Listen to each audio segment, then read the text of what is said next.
संजय सिंह ने केंद्र और राज्य सरकार पर एक साथ कई मोर्चों पर हमला बोला है। पंजाब निकाय चुनाव के नतीजों का हवाला देते हुए उन्होंने कहा कि जनता का भरोसा आम आदमी पार्टी में लगातार बढ़ रहा है। उनका दावा है कि नगर निकाय चुनाव में विपक्ष को करारा जवाब मिल रहा है और जनता आने वाले समय में इसी तरह जवाब देगी। उत्तर प्रदेश की बिजली व्यवस्था को लेकर भी उन्होंने सरकार को घेरा। संजय सिंह ने कहा है कि प्रदेश में बिजली संकट गहराता जा रहा है। ये सरकार द्वारा पैदा किया गया संकट है। बाराबंकी में सड़क किनारे सो रहे परिवार को ट्रक द्वारा कुचलने की घटना का जिक्र करते हुए उन्होंने कहा कि हालात इतने खराब है कि पूरा प्रदेश अंधकार में डूबा हुआ है। ऊर्जा मंत्री पर निशाना साधते हुए उन्होंने आरोप लगाया है कि जनता की समस्याओं का समाधान करने के बजाय धार्मिक नारों का सहारा लिया जा रहा है। आम आदमी पार्टी के सांसद ने घोषणा की है कि 5 जून को बिजली संकट के मुद्दे पर व्यापक प्रदर्शन किया जाएगा। तो वहीं नीट और सीबीएसई से जुड़े विवादों को लेकर भी उन्होंने भाजपा सरकार को कटघरे में खड़ा किया है। उनका कहना है कि प्रधानमंत्री परीक्षा पर चर्चा तो करते हैं लेकिन पेपर लीक जैसे गंभीर मुद्दों पर चुप्पी साध लेते हैं। उन्होंने बताया कि 1 जून को प्रयागराज में पेपर लीक के मुद्दे पर चर्चा कार्यक्रम आयोजित किया जाएगा जिसमें सभी राजनीतिक दलों को शामिल होने का न्योता दिया जाएगा। संजय सिंह के इस बयान के रिपीट संजय सिंह ने इस बयान के रिपीट संजय सिंह के इस बयान के जरिए आम आदमी पार्टी ने पंजाब निकाय चुनाव, उत्तर प्रदेश की बिजली व्यवस्था, पेपर लीक, महंगाई और गोवंश संरक्षण जैसे मुद्दों पर भाजपा और केंद्र सरकार को घेरने की कोशिश की है। सभी पत्रकार बंधुओं को नमस्कार। एक अत्यंत गंभीर विषय पर यह प्रेस वार्ता बुलाई गई है। मैं बार बार ये कहता हूं कि भारतीय जनता पार्टी को बाबा साहब डॉक्टर भीमराव अंबेडकर जी से नफरत है।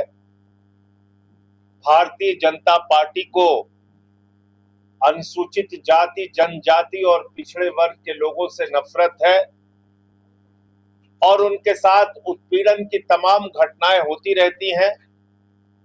उनको अपमानित करने की भी तमाम घटनाएं होती रहती हैं और इसी क्रम में एक बड़ा फैसला योगी सरकार करने जा रही है जिसमें कि 10 विधानसभा मार्ग में जो डॉक्टर भीमराव अंबेडकर महासभा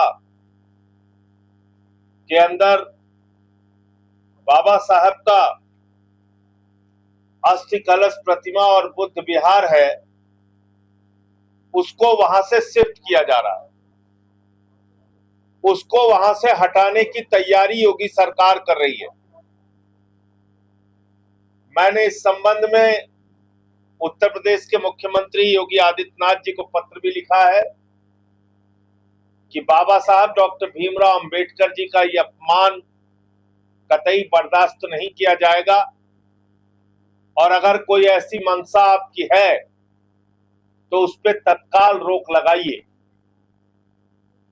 वरना आम आदमी पार्टी इस मुद्दे को लेकर हर जगह प्रदेश में आंदोलन करने का काम करेगी। नंबर 1। इसके बारे में जनक प्रसाद जी ने तमाम जो समाज के वंचित समाज के लोगों का जो लोग संगठन चला रहे हैं उनसे बातचीत भी की है पिछले दिनों। तो मैं चाहूंगा ये भी अपनी बात रख देंगे, फिर अन्य विषयों पे हम अपनी बात रखें। ये छोटा मोटा गैंग नहीं है, ये हजारों करोड़ का, मैं बार बार इस बात को कह रहा हूं, ये हजारों करोड़ का पेपर लीक गैंग है। ये छोटा मोटा गैंग नहीं है, इसलिए इनके खिलाफ कोई कार्रवाई नहीं हो पा रही। अभी सीबीएसई का, फिर उसके बाद देखिए एसएससी का, अभी सेंटर्स के ऊपर हंगामा हुआ, यूपी में ही प्रयागराज में और बिहार के अंदर हंगामा हुआ। आप ऐसा सिस्टम कॉम्प्लिकेटेड बना के रखे क्यों हुए हैं, मुझे समझ में नहीं आता। यूपी के आदमी को जाना पड़ रहा है केरल एग्जाम देने के लिए, ऐसे ऐसे आप सेंटर लगवा रहे हैं जी।